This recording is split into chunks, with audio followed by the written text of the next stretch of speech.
Boa noite para vocês, pessoal. Para Hoje, nós, realmente, é muito bom ter vocês aqui, hein? hoje nós vamos falar sobre uma das coisas mais importantes de uma indústria de laticínio, que Sim, é uma coisa que o Ministério da Agricultura e os órgãos estaduais estão pegando pesado. E a gente sim, tem, isso mesmo. tem chegado para a gente aqui bastante laticínio autuado por problemas no programa de autocontrole, né? Então, hoje É vamos falar isso sobre aí. autocontrole. Programa de autocontrole. É um tema hoje primordial para os órgãos de inspeção, né?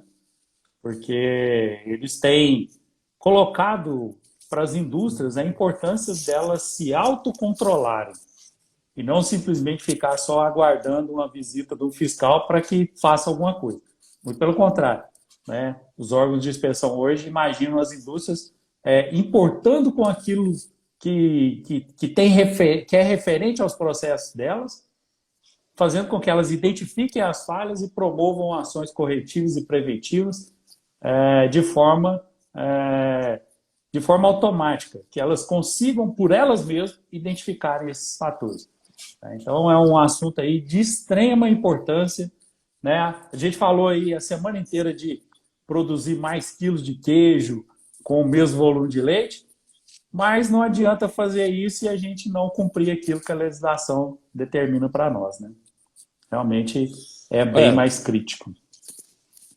então vamos lá, Sim, vamos começar aqui pela vamos. primeira parte de todas. O que são os programas de autocontrole, entre parênteses PACs, então, muita gente conhece como PAC. Uhum. Então, o que Pax. são esses programas Uhum. de autocontrole? Bom, o que são? Primeiro, o programa de autocontrole é todo aquele documento descrito e implantado com todos os procedimentos que a empresa segue, visando a produção de alimentos seguros. Então, a definição de PAC é essa: é o programa descrito e implantado com os procedimentos para a produção de alimentos seguros. E dentro desse conceito, né, a gente tem no autocontrole diversos subitens que a gente deve descrever documentos específicos. Só que eu quero lembrar uma coisa, que esse programa de autocontrole, ele não é recente. Né? O pessoal fala assim, mas os órgãos de inspeção agora, o CIF, o IMA e por aí vai, estão cobrando agora o autocontrole. Não, não é cobrança de agora. A primeira vez que a gente ouviu falar de autocontrole foi em 2009. Né? Foi quando teve ali os ofícios circular 24, ofício circular 7 do Ministério da Agricultura, tratando desses assuntos, né, de programas de autocontrole. E eles foram colocados ali que até 2011, todas as indústrias que produzem produtos de origem animal deveriam de ter implantados os seus programas de autocontrole. Né? E o que era naquela época? Naquela época surgiu muita dúvida, porque a gente tinha alguns programas de qualidade que já deveriam de ser implantados nas empresas, como, por exemplo, boas práticas de fabricação, né? Portaria 368, PPHO, né? Resolução número 10, se não me engano, de 2003.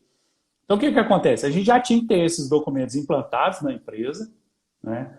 E, em 2009, surgiu o plano de autocontrole, né, que seriam os programas de autocontrole, que englobariam as boas práticas de fabricação mais o PPHO. E incrementou com alguns itens importantes aqui, a gente vai tratar aqui especificamente cada um, mas isso é bom a gente deixar claro, que o pessoal acha que agora que está sendo cobrado esse tipo de legislação. Não, ela é antiga. Né? Se a gente for contar, desde 98, que foi a instrução, a portaria 368, ela já vem cobrando que as indústrias manipuladoras de alimentos, né, de produtos de origem animal, já tenham esses procedimentos escritos. E a gente precisa de lembrar outro detalhe, né? Eu sempre falo dessas legislações, tem pessoa que fala assim, mas a Anvisa cobra. Cara, nós estamos falando de produto de origem animal. Nós não vamos falar aqui do que a Anvisa está cobrando. Né? A gente tem aqui um ramo de atuação laticínio, produto de origem animal. Não vamos confundir as coisas, pessoal.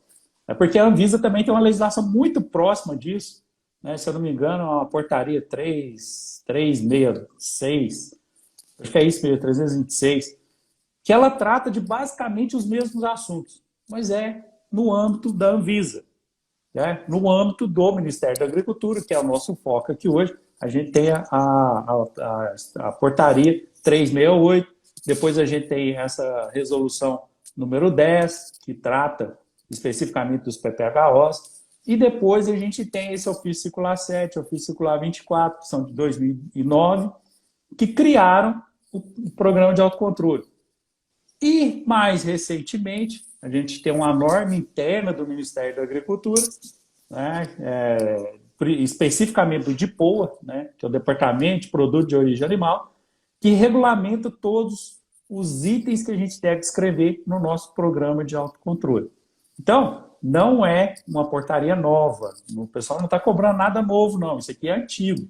Já deveria de estar sendo aqui implantado. Algumas citações são novas, realmente, nesses documentos, mas são só para complementar, né? Só quero deixar claro que é antigo. É isso aí. Passa para a gente, por favor, então explica para a gente o que são os programas de autocontrole, item por item. Por favor, quais são, como se diz, você falou aí que dentro do programa de autocontrole existem vários subitens. Quais são esses subitens? Eu falei com vocês que os programas são a descrição e a implantação, né? Dentro da descrição, o que a gente deve ter nesse programa de autocontrole, né? Vamos tratar item por item, que fica fácil você entender o que o programa cobra. O primeiro item que a gente deve ter é um documento descrito sobre manutenção dos equipamentos, instalações e utensílios de processo. É onde a gente descreve tudo aquilo que a gente faz de manutenção, seja preventiva, seja corretiva ou preditiva, de acordo com o que a empresa consegue executar, e isso é muito importante, porque às vezes a empresa fala assim, eu vou colocar aqui que vou fazer manutenção preditiva, mas ela não tem estrutura para isso, né? E quer colocar no documento que vai fazer uma coisa que está fora do alcance dela. Não faça isso. Esse documento ele tem que ser a realidade do seu processo. Então, você deve descrever em manutenção aquilo que verdadeiramente é possível de se fazer, né? E essa manutenção é para a gente evitar, né, paradas não programadas dos equipamentos, é para a gente evitar que as instalações fiquem, né, em condições precárias de uso. Então, a gente faz esse documento descrevendo ali frequência de manutenção, quem é responsável, né? Todo documento tem que ter ali uma lista de informações que devem conter, né? Principalmente sobre responsabilidades, né? Sobre monitoramento, verificação, né? Que são importantes. Depois, a gente tem um outro item do programa de autocontrole que a gente chama de barreiras sanitárias e vestiários sanitários. É onde a gente trata a gente descreve como que a gente vai ter controle sobre essas áreas. As barreiras sanitárias e os vestiários sanitários. Ali a gente descreve a estrutura que a gente tem, que a empresa tem naquele projeto dela, e como que a gente vai fazer controle dessas áreas. Por que isso é importante? Porque são áreas consideradas de grande impacto para evitar a contaminação. Então a gente precisa ter um controle específico sobre elas. Mais um item, terceiro, a gente tem que ter um controle sobre iluminação. Olha só, mas o que a iluminação influencia para a produção de alimento seguro? Influencia muito, não é pouco não, é muito. Um exemplo, se a gente tem ali numa sala de embalagem de queijo uma iluminação deficiente, a gente não vai ser possível, por exemplo, a gente identificar um perigo físico que pode ocorrer ali, que é um fio de cabelo ali no queijo. Como que a gente vai identificar isso se a iluminação é deficiente? Então a gente tem que descrever tudo aquilo que a gente tem de iluminação, a característica da nossa iluminação, para que ela seja verdadeiramente suficiente para que a gente evite aí alguns tipos de perigo, como esse que eu citei aqui. Então tem que ter esse programa descrito. O quarto item Ventilação. O que a gente trata em ventilação, pessoal? A gente trata realmente sobre as condições dos ambientes de processo, né? Qual que é a ventilação adequada? Né? Naquela sala a gente tem um sistema ali de exaustão, a gente tem um sistema ali que promove excessivo calor na sala. O que a gente faz para evitar de aquecimento ali naquela sala? Então, é todo aquele mecanismo que a empresa tem referente à ventilação, à manutenção de uma condição agradável de processo, a ventilação nas câmaras de estocagem, câmara de secagem, de maturação, de salga. Então, a gente tem que descrever tudo aquilo que a empresa tem de controle sobre essas áreas, para evitar, por exemplo, a produção de odores desagradáveis dentro da fábrica, né? Então, é mais um item do autocontrole que deve ser descrito e implantado. Aí a gente vem para o item 5, que é água de abastecimento. Esse, com certeza, é um dos itens do programa de autocontrole mais cobrados. E não é à toa, a gente vai tratar da água. A água é tudo aquilo que a gente faz no processo, a gente utiliza a água, pessoal. Imagine se a gente não tem um controle da água, se a nossa água não é de boa qualidade e não é bem controlada. Quais que são os impactos disso? O primeiro deles é a contaminação na certa dos nossos processos. Com certeza a gente vai ter contaminação. Então ali, nesse autocontrole da água, a gente descreve todo o mecanismo que a gente tem para manter a qualidade da água, qual o tratamento que a gente faz na água, quais são as análises que a gente realiza, com que frequência realiza, se é interno, se é externo, tudo isso tem que estar descrito nesse autocontrole, né? E ele é importantíssimo, muito cobrado. Eu só quero alertar o pessoal que, com relação à água, a gente teve uma alteração recente, né? Porque a portaria mesmo que controla, que coloca para nós os parâmetros, ela não é do Ministério da Agricultura. O Ministério da Agricultura adota a portaria da Anvisa. Ela é recente agora, né? É uma portaria 888, que é agora de 2021. É de maio de 2021. Então, ela traz algumas alterações, pequenas alterações, mas importantes para a gente ter cuidado na hora de descrever nosso controle.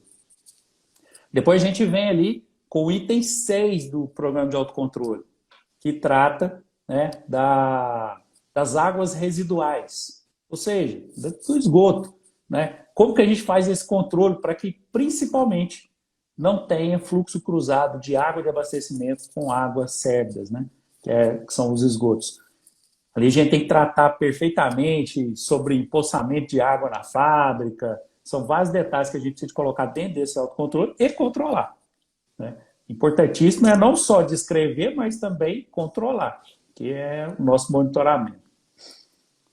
Depois, como item 7, a gente tem o programa de controle integrado de pragas.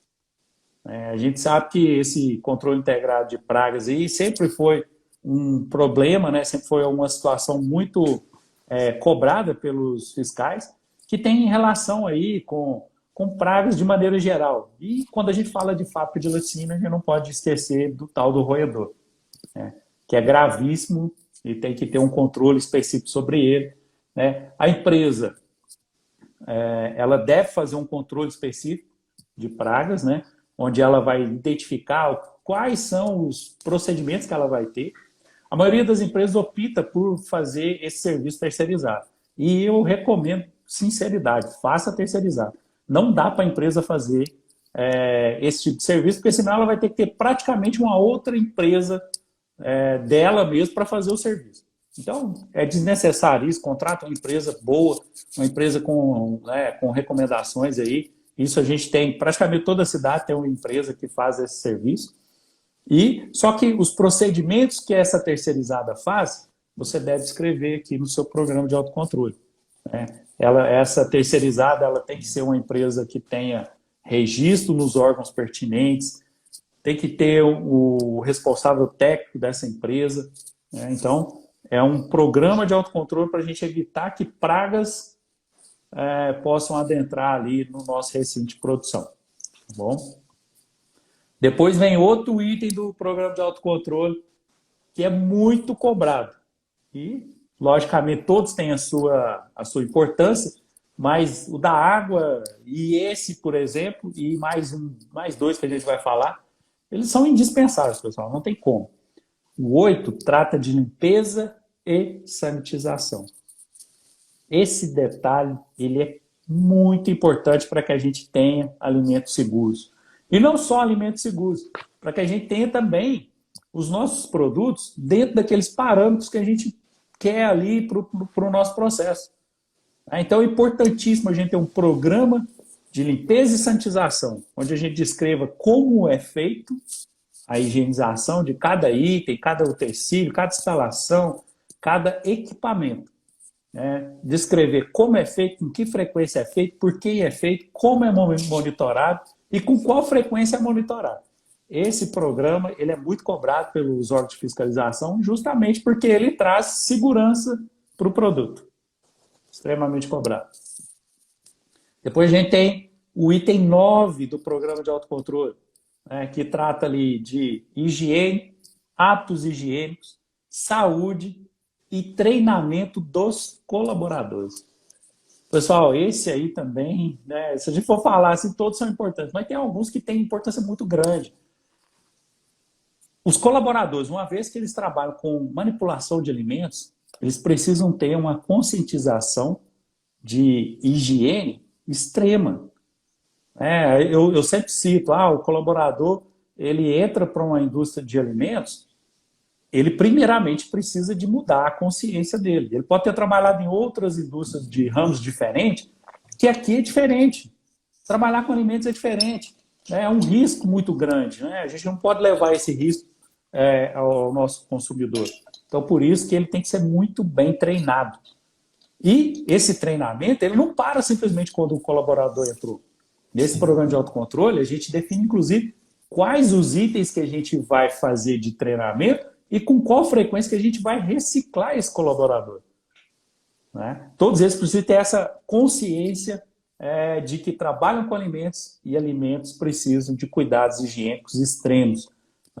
Não só dos equipamentos, das instalações e utensílios, mas também da própria higiene pessoal. É aí que a gente treina os colaboradores com relação à higienização de mãos, com a higienização dos uniformes, com a higienização dos aventais. É nesse item que a gente trata. E a gente trata nesse programa de autocontrole de saúde. Saúde dos colaboradores. Talvez o pessoal, alguns ainda não tenham tido a experiência, mas quando a fiscalização faz uma auditoria numa fábrica, uma das primeiras coisas que ela pede é o atestado de saúde ocupacional dos colaboradores. Aí a maioria tem ali, não, eu faço aqui, todo colaborador meu que entra aqui, ele tem o ASO aqui em dia. Aí o fiscal pega o ASO e fala, seu ASO não serve. Eu falo, como não serve? Eu estou fazendo aqui, estou pagando um médico do trabalho para fazer esse atestado. Só que lá no atestado está escrito assim, colaborador XXX, lá no final, apto. Não é suficiente. Colaborador que manipula alimentos precisa de ter aptidão para manipular alimentos. Isso tem que estar descrito no ASO, senão o ASO não tem valor para fiscalização. Então esse é um detalhe importantíssimo que quem tem ASO, mas não tem essa indicação no ASO, pode providenciar porque não serve. Aí entra o detalhe, por que o médico não colocou isso aqui? É porque ele não pode simplesmente ir lá e fazer alguns exames simples e falar que aquela pessoa especificamente está apta a manipular alimentos. Ele vai precisar de fazer alguns exames específicos para saber se aquela pessoa não é portadora assintomática de algum tipo de doença que possa ser transmitida pelos alimentos. Então é por isso que é diferente. Mas é importantíssimo e pode causar, inclusive, auto-infração para quem tem colaborador que não tem o ASO adequadamente registrado aí para manipular alimentos. Então esse programa de autocontrole também tem sua importância aí extrema. Vamos lá, aí a gente passa para o item 10 do programa de autocontrole. É grande, né, pessoal? Mas nós estamos na metade aí, está chegando. No item 10, a gente trata dos procedimentos sanitários operacionais. Pessoal, muitas empresas confundem procedimento operacional procedimento sanitário operacional com procedimento de higienização. Eu já vi programa de autocontrole que a pessoa identifica tudo como PSO. E não é. PSO são aqueles procedimentos que a gente executa, tem relação com higiene, mas durante o processo. Quais são aqueles procedimentos que devem ter um controle específico sobre eles para que a gente evite a contaminação do nosso produto?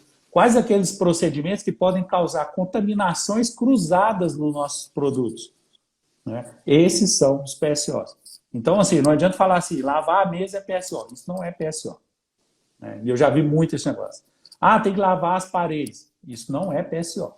Isso é programa de higienização. Né? Então, a gente precisa ficar atento, porque um PSO em uma indústria, ele pode não ser em outra. Então, a gente tem vários PSOs aí que podem ser diferentes em indústrias diferentes. Depende de procedimento. Como que a gente levanta? Qual que é o PSO que eu devo apontar no meu programa? É na prática. É você, observando os seus procedimentos de produção, você vai identificar o que é e o que não é PSO lá nos seus procedimentos. Aí a gente passa para um novo item aí do programa de autocontrole, que é o plano que trata da matéria-prima, embalagens.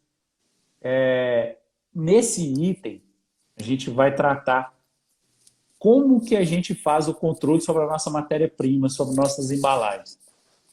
Aí entra tudo aquilo que a gente fala aqui de qualidade do leite, como que eu faço para tratar a qualidade do nosso leite, quais são os mecanismos que eu utilizo para selecionar o meu leite. É nesse autocontrole que a gente coloca. E nele tem agora inserido um item importantíssimo, muito cobrado agora, né, pelos os órgãos aí de fiscalização, que é o PQFL. Né? É o Programa de qualidade dos fornecedores de leite. O plano de qualidade dos fornecedores de leite. Esse é um item específico do PAC, que a gente chama PAC 11, que trata especificamente lá dos produtores. O que a gente vai fazer lá com aqueles fornecedores? Como que a gente vai controlá-los para que a gente tenha leite de qualidade chegando até a indústria? É aqui que a gente descreve sobre esse programa. E importante a gente lembrar que a descrição dele não trata simplesmente de análises. Né? Aquelas análises que a gente envia para laboratórios da RBQL, Rede Brasileira de Qualidade do Leite, não é só fazer análise. Né? A gente tem uma outra etapa, que são as boas práticas agropecuárias, que elas devem ser atendidas. Como que a empresa, ou seja, nesse programa de autocontrole 11, o PQFE, a gente vai descrever como que a empresa vai ter o seu mecanismo para que esses fornecedores tenham leite de qualidade e tenham boas práticas agropecuárias implantadas. É aqui que a gente descreve, por isso ele é tão importante. Depois a gente passa para o autocontrole 12, que trata de controle de temperatura. E controle de temperatura em todas as fases do processo. Né? Controlar a temperatura desde lá do leite que a gente vai receber na recepção, controlar a temperatura de pasteurização, de equipamentos no laboratório, de equipamentos durante o processo de fabricação, das câmaras frias. Aqui a gente descreve tudo que a gente vai controlar com relação à temperatura. E importante, para tudo a gente tem temperatura máxima, mínima e a gente tem que ter descrito o que fazer quando essas temperaturas variam. Lembrando que o que fazer não é só direcionado ao equipamento ou ao utensílio. Tem que pensar também com relação ao produto, quando for o caso. Né? Eu falo isso porque assim, o pessoal fala assim, mas a temperatura da câmara está com 13 graus. A câmara tinha que ficar a 8 e ela está com 13. É um exemplo só, viu? Hipotético, pessoal. O que eu vou fazer? Vou lá e regular o termostato lá e vou passar ele, né, para que ela fique no máximo 8.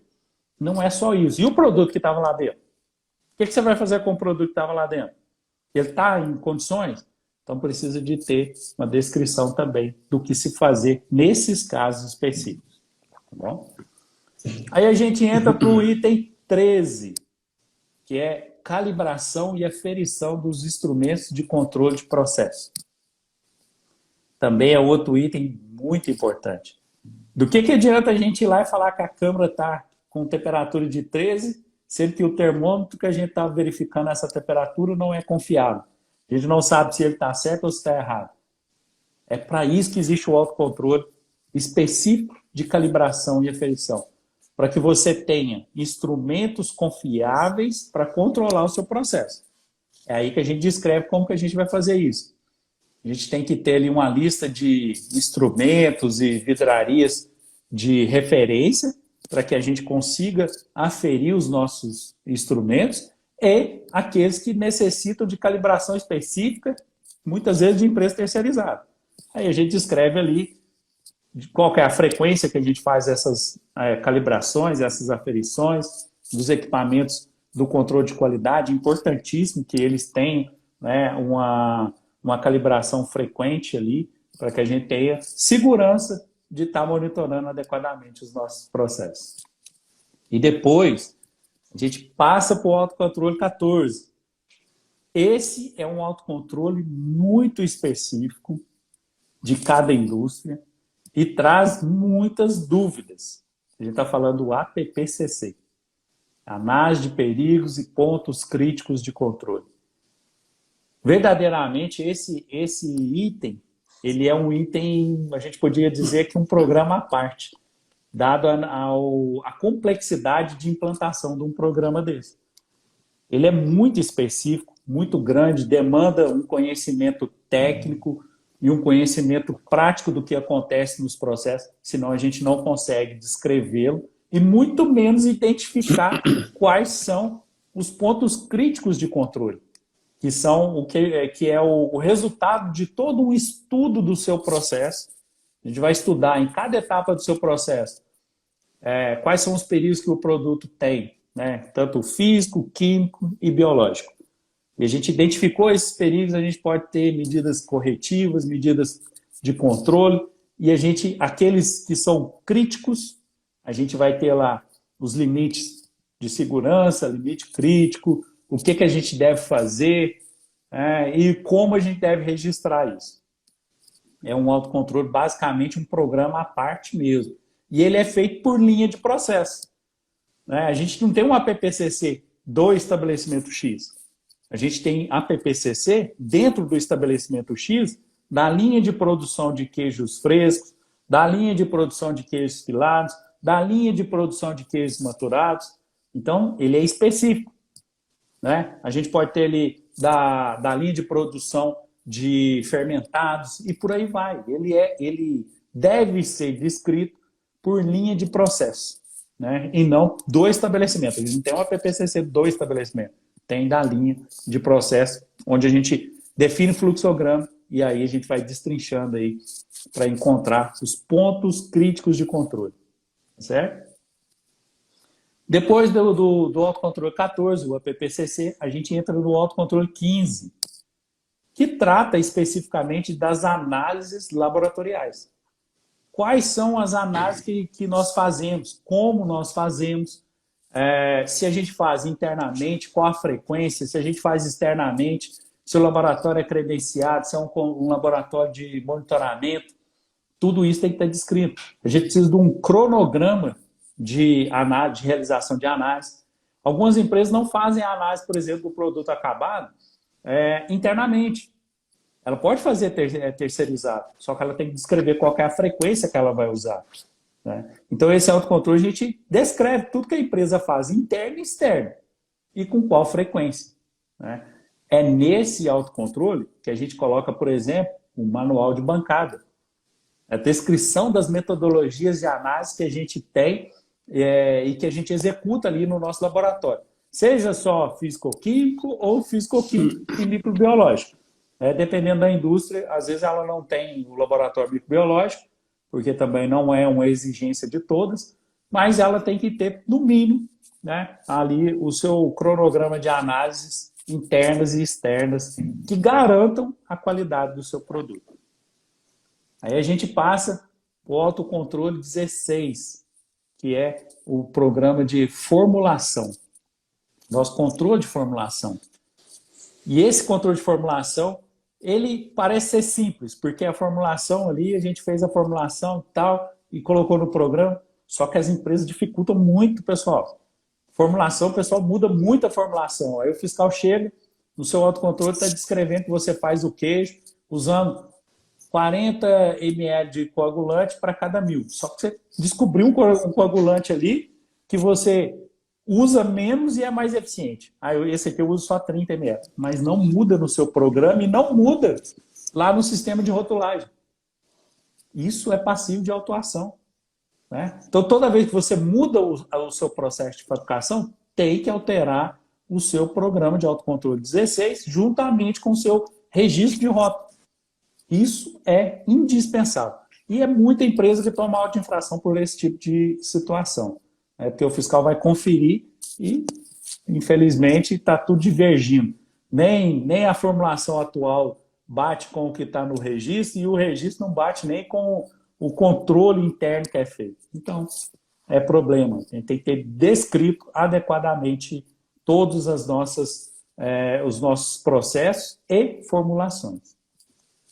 E aí a gente entra no autocontrole 17, que é o de rastreabilidade. Esse é outro autocontrole que hoje em dia ele é item predominante aí nas auditorias, né? Nas listas de verificações aí dos órgãos de inspeção. Se você não consegue rastrear qual foi a matéria-prima utilizada para a produção de determinado lote de produto e não consegue rastrear para onde esse lote foi vendido, infelizmente o seu programa de rastreabilidade não funciona. E isso é auto-infração na série. Hoje, numa auditoria interna, o fiscal vai te pedir, vai determinar do lote e te pedir: faça a rastreabilidade para mim do lote 120 da mussarela, por exemplo. Você tem que saber explicar para ele qual foi a matéria-prima utilizada, os ingredientes que foram utilizados, para onde que esse produto foi expedido. Por quê? Numa eventualidade, numa necessidade de se recolher esse produto, porque ele apresentou uma contaminação, digamos, com salmonela. Como que você vai fazer? Qual o mecanismo que você vai fazer para conseguir recolher esse produto? É aí que entra esse programa de autocontrole de rastreabilidade. A gente vai descrever como que a gente vai fazer. Quais são os mecanismos que nós vamos usar para conseguir identificar esse lote lá no mercado e trazer ele de volta para que sejam tomadas as providências. Seja descarte, seja inutilização, ou dependendo do tipo de problema, até reprocesso, depende do produto e o tipo de problema que motivou o recolhimento. Então, ele é importantíssimo e é sempre verificado. Inclusive, a gente pode falar assim: eu não tive problema nesse último ano com nenhum produto. Nenhum cliente me reclamou aqui de nada. Independente dessa situação, que isso pode acontecer, você tem que ter, no mínimo, uma simulação semestral de recolhimento de produto. Você mostrar no seu programa como que você vai fazer essa simulação. De que, se acontecer um problema, você consegue identificar. E fazer na prática a simulação, registrar essa simulação. Simular que um lote X deu algum tipo de problema e você vai rastrear ele, identificar para onde que ele foi comercializado. E aí a gente completa a lista com os 17 PACs, né, que são aí os mais importantes, né, que a gente pode ter algum item aí que seja colocado adicionalmente, mas esses 17 itens, eles são primordiais. Um programa de autocontrole bem feito, implantado, monitorado, ele tem sim todos esses 17 itens descritos e implantados. Olha, você falou sobre a descrição desse programa de autocontrole. Eu te pergunto agora o que compõe esse documento descrito e como ele deve ser descrito. Normalmente, na descrição, a gente sempre faz uma sequência lógica de passos, né? Onde a gente coloca o objetivo de se descrever o autocontrole, X, né, item e tal. A gente coloca o que a gente está usando como referência, né, na descrição do documento. O que é a referência? A legislação que você está usando como referência. Se você usou um livro que te deu base para algum assunto, se você utilizou um artigo que te deu base, né? Depois a gente coloca qual que é o campo de aplicação. Para onde que esse documento que a gente vai descrever, ele serve. Depois a gente vem ali com algumas definições, né? Alguns itens ali que é bom definir para quem lê esse programa de autocontrole poder entender o que a gente escreveu. Por exemplo, lá no programa de autocontrole de rastreabilidade, a gente pode escrever lá o que é SAC, em definições, né? O serviço de atendimento ao consumidor. É uma definição, pode estar escrita lá. E assim por diante, não só siglas, viu, pessoal? Por exemplo, no autocontrole 8, por exemplo, a gente escrever lá o que é contaminação, é importantíssimo. Ele trata de higiene para evitar a contaminação. Então, essa palavra contaminação vai surgir ali várias vezes na descrição desse documento. A gente definir ela é interessante. Depois a gente entra com as responsabilidades. Quem é responsável pelo quê? A gente tem que descrever isso. Quem que é responsável por monitorar, implantar esse programa de autocontrole? Quem é responsável por dar o subsídio para que esse autocontrole verdadeiramente seja aplicável à empresa? Aí entra um item muito interessante. Quem é essa pessoa responsável por isso? É o proprietário. É o proprietário, é o diretor da cooperativa. Eles são responsáveis por dar subsídio para que o programa de autocontrole verdadeiramente seja implementado ali naquele estabelecimento. Aí depois a gente entra com a descrição. A descrição é onde a gente coloca detalhadamente cada ação que a gente vai tomar referente a cada situação, a cada programa. Por exemplo, no autocontrole de manutenção, lá na descrição, a gente descreve como que é feita essa manutenção, que tipo de manutenção que a gente faz, se é manutenção preventiva, se é preditiva, ou se a gente faz só corretiva, em quais equipamentos a gente faz, com qual frequência a gente faz, né? Aí na descrição, para cada autocontrole, a gente descreve tudo aquilo que é o controle que a gente faz. Aí depois, na descrição do documento, vem a monitorização.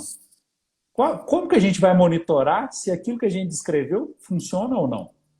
Aí a gente vai definir os controles, as planilhas, né, que o pessoal costuma falar aí, de controle, de preenchimento, né? Quem vai controlar, o que vai controlar, com qual frequência vai controlar e quem vai monitorar, né? Aí é a monitorização. Depois a gente coloca um item específico que a gente chama de ações corretivas ou preventivas. É onde a gente vai colocar algumas situações que podem ocorrer como não conformidades e a gente vai descrever quais são as atitudes que o colaborador deve tomar, né? Para cada autocontrole. Na manutenção, por exemplo, o equipamento queimou o motor, né? O que o colaborador vai fazer? Chamar a manutenção, chamar o responsável de manutenção e o que ele vai fazer com o produto. Isso é o que a gente coloca de ações preventivas e corretivas no item 8 lá da descrição dos autocontroles. E depois a gente tem um outro item, que é onde a gente coloca a verificação. É interessante, pessoal, que verificar é diferente de monitorar. Monitoramento é aquele monitoramento frequente, né, contínuo que a gente faz. Aí a frequência, é claro, depende, né, da execução. Ele pode ser frequente diário, semanal, quinzenal, mensal, semestral, de acordo com cada necessidade. Só que a verificação é diferente. A verificação normalmente é outra pessoa que executa. Não pode ser o mesmo executor que vai monitorar e nem mesmo o monitor que vai verificar. São entes diferentes. Quem executa é uma pessoa, quem monitora é outra e quem verifica é outra.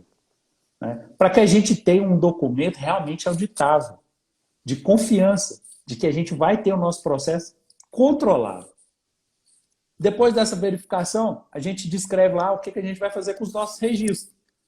Que a gente vai gerar lá um monitoramento de manutenção preventiva, um monitoramento de manutenção corretiva, e por aí vai. Eu estou falando de manutenção porque é o primeiro, mas todos eles têm registros a serem feitos. E esses registros a gente tem que ter controle específico sobre eles. A gente tem que descrever lá como que a gente vai arquivar, de que formato que a gente vai arquivar, onde que a gente vai arquivar, com que frequência que ele vai ficar arquivado e o que vai acontecer depois do prazo mínimo que esse documento tiver arquivado. Lembrando que o prazo mínimo é de 1 ano. Tá? E tem documentos aí que tem relação com a parte trabalhista, que muitas vezes tem 5 anos para ser guardado, outras vezes tem 20 anos que deve ser guardado. Isso depende de cada situação. Então, assim, a gente tem que escrever isso também no programa de autocontrole. Depois a gente coloca uma lista de tudo aquilo que é anexo do nosso programa, as próprias planilhas de monitoramento, algum procedimento específico de como executar, e um item importantíssimo que a gente muitas vezes não vê aí nos programas de autocontrole, que é o registro das revisões. Tem que ser registrado. Tudo aquilo que a gente faz de alteração no documento, porque esse documento ele tem um histórico. Eu descrevi ele agora. Então, ele foi implementado agora em 2021. Mas em 2022, ele precisa de revisão. A revisão é, no mínimo, anual. Então, essa revisão de 2022, o que eu alterei no documento? Alterei o item 6 da descrição. Eu tenho que ir lá e registrar, lá nesse item final do documento, o que foi alterado. Alterou a legislação. Vai lá e coloca lá. Foi alterada a legislação de referência. E registrar a data, número da revisão e quem foi responsável pela essa alteração. Aí sim a gente tem uma descrição completa de tudo que ocorreu no nosso programa ali especificamente. Isso é o que o fiscal quer conferir aí toda vez que ele vai auditar uma empresa. Éder, e qual profissional é adequado para descrever e implantar esse programa de autocontrole? Isso pode ser feito por qualquer profissional ou tem um profissional específico? Pessoal, aí que entra as maiores dificuldades, né? Porque, assim, o pessoal pensa que programa de autocontrole é simples e qualquer um vai fazer. Não é. Muito pelo contrário. Esse é um item que eu recomendo, sim, que as empresas tenham um profissional específico da área para poder desenvolver esse programa. Né? Não dá para qualquer um ir lá e descrever que vai sair inadequado. Porque tem que conhecer isso, tem que conhecer do processo. A pessoa tem que conhecer da legislação, tem que conhecer da própria formatação do documento, porque senão vai sair tudo errado. Então, assim, não é qualquer profissional que vai conseguir fazer isso. Né? Então, assim, eu sempre falo com o pessoal, quer fazer um programa de autocontrole que seja aceito pelo Ministério da Agricultura e que realmente... É outro detalhe importante, que realmente seja aplicável na sua indústria, procure um profissional que tenha essas características. Conheça do processo, conheça da legislação e conheça da formatação do documento. Senão, seu documento, com certeza, toda vez que o fiscal chegar, mas seu documento não faz isso. Seu documento falta aquilo. Seu documento não é auditável. É esse tipo de situação que a gente vê muito. A gente recebe muito esse tipo de críticas dos programas de autocontrole, porque muitas vezes eles são mal descritos, não refletem a realidade das indústrias, porque isso é muito importante. O autocontrole precisa de refletir a sua realidade, aquilo que verdadeiramente você faz. Aí o pessoal fala assim, mas eu não consigo fazer tudo que está no programa de autocontrole. Infelizmente, você vai ter que fazer. Ele está ali para isso, para garantir que o seu produto vai ser produzido sem qualquer tipo de risco para a saúde pública. Né? Vamos lembrar, a gente trabalha com alimento, então esse é o nosso cuidado diário para produzir alimento seguro. Eu aconselho que vocês contratem uma empresa que tenha experiência em desenvolver esse programa de autocontrole. Nós aqui da Consular, que a gente tem bastante experiência e a gente descreve e implanta esses programas de autocontrole. Isso. Mas, indiferente se contratar a gente ou não, contrate uma empresa que tenha know-how na área e que sabe descrever. O que a gente está mais acostumado a ver são programas de autocontrole ineficientes. Eu visitei uma indústria esse mês, onde a gente passou uma proposta para o cliente para desenvolver e implantar o programa de autocontrole. Ele achou uma proposta mais barata de um técnico em laticínios. Então, ele resolveu descrever com essa pessoa e implantar com a gente. Quando eu cheguei para ver o programa de autocontrole está condenado, ele não serve. Então, assim, isso eu não tô sendo honesto com vocês, tá? Eu não estou criticando o outro profissional, mas ele não estava apto a elaborar aquele programa de autocontrole. Se alguém pegar um programa de autocontrole nosso, você vai pegar um exemplo que eu dou aqui, você vai pegar um programa de autocontrole igual o Eder falou aí, de controle de índice de utilização. Lá dentro vai ter em torno de 6 planilhas diferentes.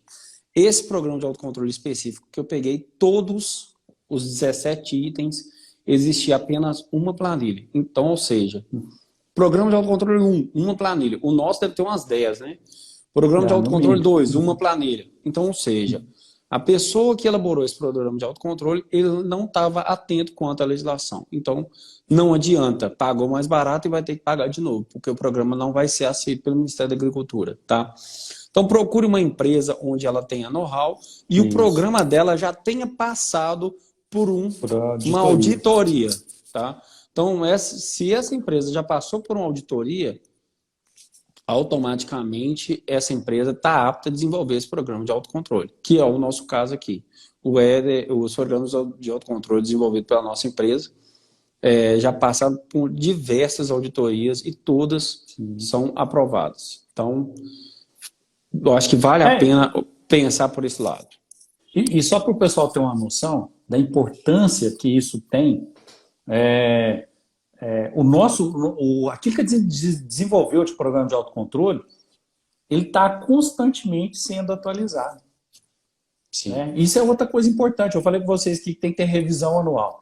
Só que dentro da revisão anual, não é só ir lá e trocar lá número lá. Ah, a revisão aqui é 2 agora, revisei no mês 8 de 2021. Não é só isso. A revisão ela acontece toda vez que você tem alguma alteração no seu processo, alteração no seu layout de produção, alteração da legislação. E isso acontece com muita frequência, né? A legislação altera aí com frequência enorme. Só que assim, pessoal, por que eu estou falando isso? Porque às vezes a pessoa que vai fazer o programa de autocontrole imagina assim, não, isso aqui é muito fácil, é só ir ali, alterar e tá pronto. Tem que ter conhecimento pleno. Eu falei com vocês aqui, se não conhecer do processo, se não conhecer da legislação, não vai fazer o seu programa de autocontrole. Ele não vai ficar efetivo. Você vai ter um documento de gaveta. E isso é muito comum. Eu já vi fiscal falar isso para a empresa. Seu documento é documento de gaveta. E é por isso que a gente foi contratado. Exatamente. Né? Nessa ocasião foi isso. O fiscal descartou o documento, simplesmente falou assim, você não tem programa de autocontrole, você tem aqui 30 dias aqui para implantar. Inclusive é outro ponto aí, que é muito difícil. Cara, 30 dias não se implanta um programa de autocontrole nunca. Nunca. Nós vamos chegar lá. Né? Com certeza. Nunca vai implantar. Né? O Mário colocou que não nos contratou, estou fazendo com o órgão público, não vou falar o nome, mas está difícil. Eu vou te falar o órgão público que eu sei qual que é Mater. São profissionais muito bons, ajudam bastante, mas cai na questão que eu estou falando aqui agora. Esse programa de autocontrole, gente, é um programa de autocontrole que tem que ter um estudo muito grande por trás dele. Tem que ser um profissional muito além para conseguir fazer esse programa de autocontrole funcionar. Então, sim, tem alguns órgãos, Emater, eu acho que o Senar, que tentam colocar isso em prática. E tem muita boa vontade, tá? Longe de mim de criticar. Ele até riu aqui agora, porque ele sabe quem que é. É porque eu já peguei isso. Nós temos muita experiência, a gente já pegou isso. Pessoal, nós estamos falando aqui de praticamente 20 anos no mercado lácteo. Então, assim, a gente sabe o que a gente está fazendo. Entendeu? Então, quando a gente chega numa indústria, eu sempre cito isso nas lives, eu chego na indústria, eu questiono, como que está o seu programa de autocontrole? E a resposta que eu mais escuto é o seguinte, está funcionando redondinho, está tudo beleza.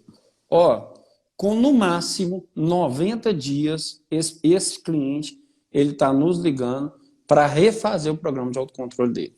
No máximo.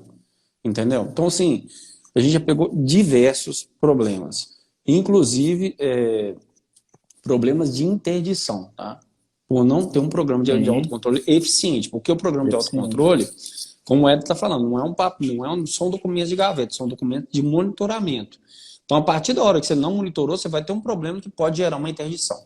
Olha a complicação de um negócio desse. Isso. Então, assim, a gente tem que pensar o que vale mais a pena. Pagar um profissional, de fato, que entenda, tenha know-how daquilo ali para implantar, entendeu? Mesmo que seja um pouco mais caro do que os demais, vamos colocar assim, ou eu vou correr o risco no mais barato aqui para me economizar e tomar um prejuízo muito maior lá na frente. É isso que a gente tem que pensar, né? Então, assim, eu falo o seguinte, eu vou jogar a linha de equipamento. Você vai comprar uma fermenteira, você vai achar uma fermenteira lá de 50 mil. Aí tem um outro lá, um concorrente que é muito melhor e tal, que tem uma fermenteira que custa 80 mil. Cara, uma fermenteira é quase o dobro, eu vou comprar no de 50. Eu acho que o primeiro questionamento que tem que ser feito é o seguinte: por que ele está vendendo a fermenteira de 80 mil? Porque se ele está vendendo de 80, tem consumidor para comprar de 80. Né? Agora vamos nos perguntar, uma fábrica que tem padronização, que tem perícia no que faz, você acha que ela compra de 80 ou ela compra de 50? Né? Se ele faz a de 80, tem uma justificativa, é porque a chapa é mais grossa, porque tem uma tecnologia por trás, tem uma engenharia. É a mesma coisa que nós estamos falando aqui do programa de autocontrole. Se você vai contratar uma empresa que faz uma... Eu vejo orçamento que é irrisório perante ao nosso. Eu falo, como que essa pessoa consegue fazer um documento desse por esse valor? Porque, cara, o tempo que se gasta para fazer uma documentação dessa por esse valor não vale a pena nem começar a mexer. Aí, Mas eu te falo isso. Aí na hora que você vai pegar o Não, eu vou chegar nisso aí que você vai falar agora. Peraí. Mas aí eu vou chegar eu chego para olhar o programa de autocontrole, é o que eu vi nessa indústria lá agora. É inacessível. E aí agora eu vou fazer a pergunta que o Éder queria comentar aqui agora. Eu posso pegar um programa de autocontrole de outra indústria, copiar e colocar na minha? É justamente isso. Por que é barato? É uma cópia barata daquilo que colocou em outro lugar. Pessoal, essa estrutura... Olha como é que a coisa é tão séria. Olha como é que a gente está sintonizado aqui. Eu sabia o que o Éder ia perguntar. Ó, a gente tem 3 dias que a gente não se fala. Eu sabia, fora das lives, né? Fora na live. Eu sabia o que o Éder ia falar, justamente porque a gente está sintonizado, a gente conhece o mercado. Parece que eu li o pensamento dele. É a mesma situação. Pessoal, isso não existe possibilidade nenhuma de um autocontrole implantado numa indústria dar certo em outra. Eu falei para vocês aqui, item por item, e várias vezes eu citei. Isso pode acontecer numa indústria, pode não acontecer na outra, isso é caso numa indústria, isso não é caso da outra. Aí como que o pessoal consegue fazer um negócio assim? É porque pega uma base e joga para qualquer lugar da mesma forma. Só copia, cola e muda nome. Não vai funcionar. Pode ter certeza disso, não vai funcionar. E nos detalhes você vai ser pego. Porque aí a fiscalização vai entender, não, seu documento não é auditável. Seu documento não reflete sua realidade. Né? Por diversas vezes a gente já foi contratado e o motivo foi esse. O fiscal falou que o programa de autocontrole é muito ruim. O fiscal falou que o programa de autocontrole não é auditável. O fiscal falou que o programa de autocontrole não reflete nossa realidade. Isso são diversas situações que aconteceram com a gente. Não estamos falando aqui, só a consular que sabe fazer. Não, muito pelo contrário. Nós estamos falando aqui que você tem que buscar profissional que entenda. A gente é só mais um. Tem vários. Sim. Mas a gente entende do que está falando. Isso eu posso garantir. A gente entende do que está falando. Sem dúvida. É isso que é importante.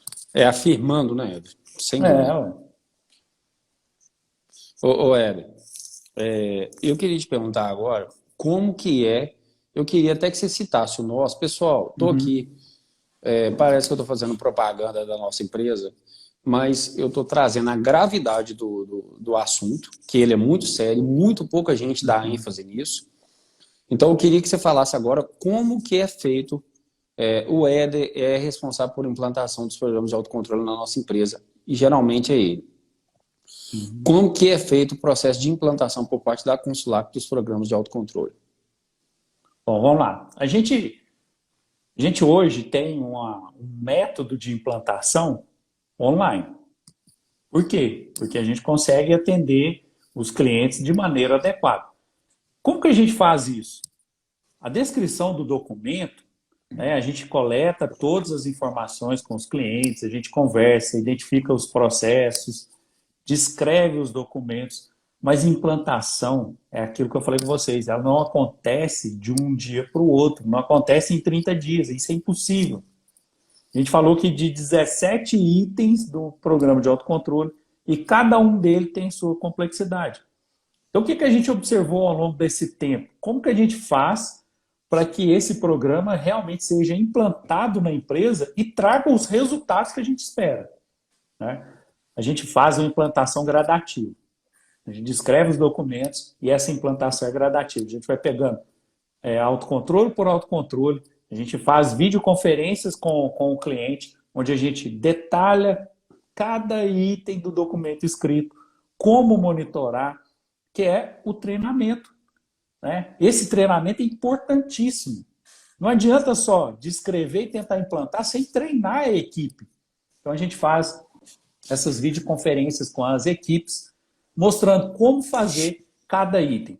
Aí a gente tem os treinamentos para o pessoal de fábrica, para conhecer o documento, e os treinamentos específicos de monitoramento e de verificação. Assim a gente consegue ir fazendo gradativamente, de forma que realmente fica fixado. Aquela pessoa que vai monitorar, ela verdadeiramente saiba o que monitorar, quando monitorar e o que fazer, quais são as ações corretivas que ela deve fazer para tornar, se tiver algum desvio, né, o processo voltar à normalidade. E isso é importantíssimo, porque quem está monitorando tem que tomar atitudes rápidas. Ele precisa registrar essas atitudes e elas têm que ser eficientes para que o produto volte a estar dentro daquele margem de desvio aceitável. E isso é o que torna o programa de autocontrole cada vez mais como se diz, arraigado ali na cultura da empresa. Eu já cheguei em empresa para a gente implantar, em que o proprietário só falou para mim assim, não, só explica mais ou menos aí, porque eu vou contratar uma pessoa só para preencher esse papel aí, e quando o fiscal vir aqui, ela vai mostrar esse papel para ele. Não, a gente não tem esse tipo de trabalho, pessoal. A gente não faz esse tipo de trabalho. Nosso trabalho não significa isso. Não, a gente não quer isso. O cliente quer isso, mas a gente não faz esse trabalho. O nosso trabalho é implantação.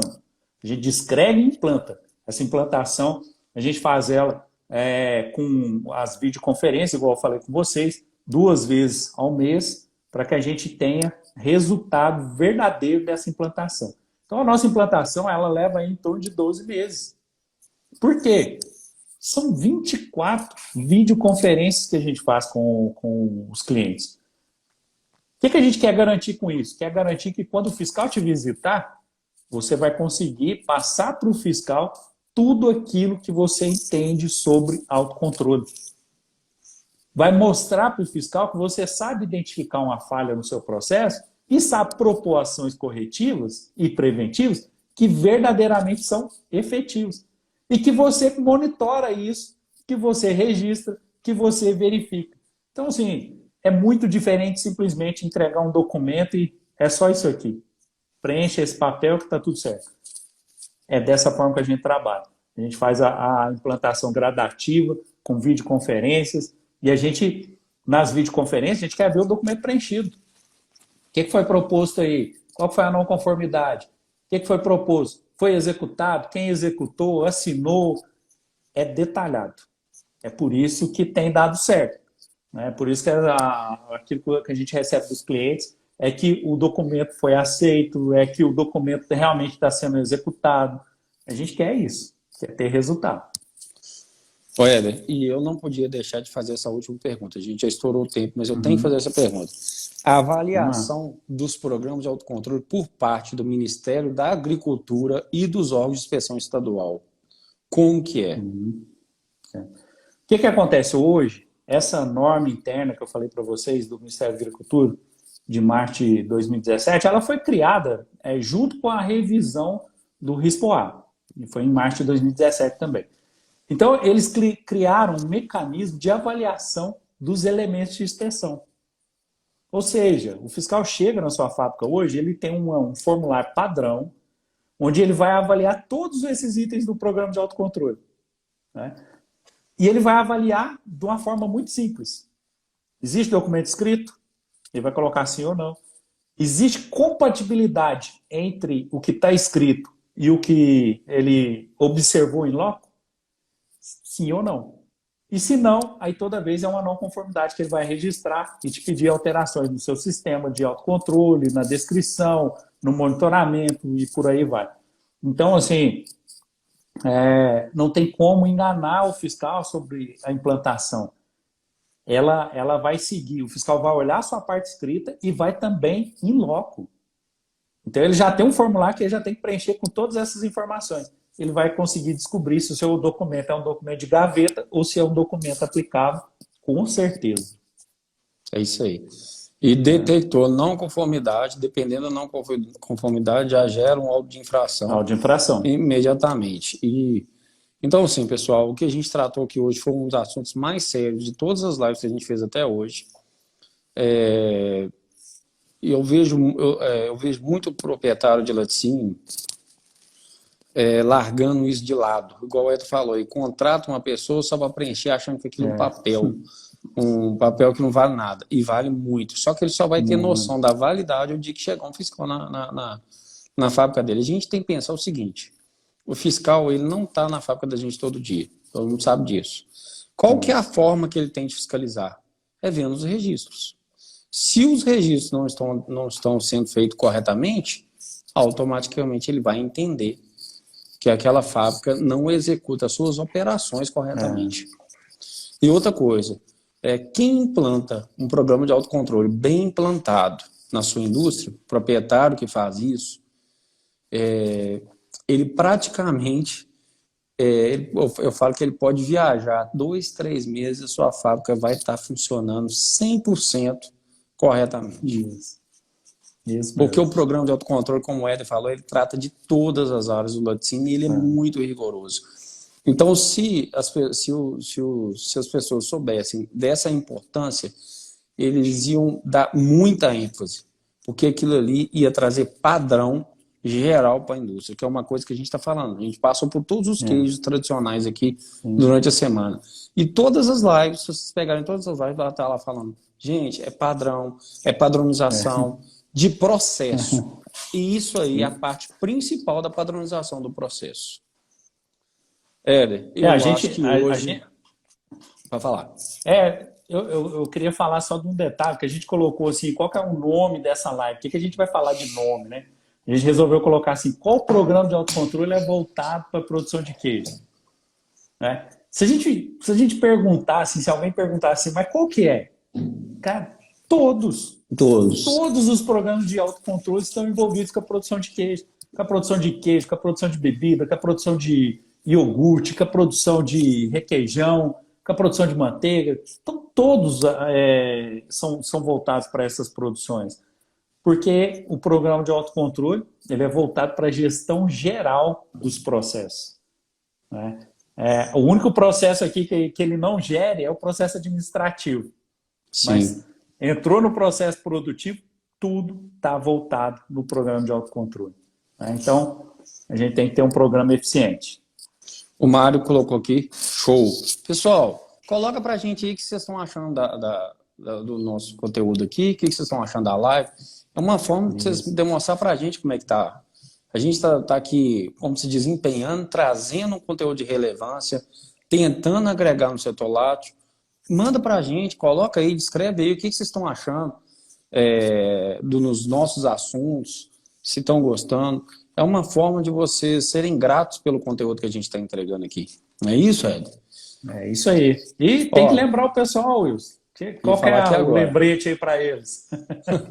Pessoal, na próxima terça-feira, nos dias 10, 11 e 12, vai acontecer o workshop de queijos tradicionais lucrativos. Esse workshop que eu venho falando durante a semana é um workshop ao vivo, online, 100% gratuito, tá? Só que ele não fica gravado. Então, assim, se inscrevam, tem que se inscrever. O link da descrição está na bio, está no site da empresa. Se você mandar para a gente aqui um direct, a gente vai te mandar um link para você se inscrever. Então, não percam. Ó, olha a live de hoje, nós extrapolamos o tempo, daqui a pouco a Dani está xingando a gente aqui, mas para a gente trazer um conteúdo desse nível para vocês. Olha o nível de riqueza desse conteúdo de hoje. Isso. Então, você imagina o que vai acontecer no workshop. Tá? Não percam. Se você quer mudar o seu processo, você quer melhorar, cresça pelo menos 1% ao dia. Participe desse workshop, que eu tenho certeza que vai te agregar muito. Com certeza. O Mário colocou aqui que já estou lá, vai até me ligar. Mário, sempre uma satisfação te atender, cara. Você é mais que um cliente. Bom demais, Mário. Bom demais. O Mário está sempre muito com a bom. gente aqui. Isso ele aí. Virou um parceiro nosso aqui, que ele sempre está nos acompanhando. Mário, tamo junto. Muito bom. Pessoal, é isso aí, pessoal. Quem precisar da gente, como sempre eu falo, a gente está sempre à disposição para atender vocês. Éder. Ô, Wilson, e para aquecer esse workshop, segunda-feira, mais live. Qual o assunto que é? Fala aí pra gente aqui, ó. Eu tô com o meu sistema fechado. Bacteriófagos. Isso aí, pessoal. E esse aí traz aí um interesse grande. A gente entender, importante. Tem que entender para poder controlar. Inclusive, esse assunto foi o assunto do nosso primeiro workshop que a gente teve. Sim. E assim, pessoal, sensacional. Quem assistiu sabe da produção, do conteúdo e do empenho que o Éder teve para fazer. E esse agora não vai ser diferente. Beleza? Conto com a participação de todos. Éder, bom final de semana. Muito obrigado, cara. Fantástico o que você entregou aqui hoje. Sem dúvida, eu acho que esclareceu muita coisa para muita gente. E é isso aí. Com certeza. Certinho, pessoal. Ó, eu que agradeço a todos vocês. Aguardo vocês para a live de segunda. A gente continua. Tchau, tchau para vocês. Até mais. Tchau, tchau. Até mais.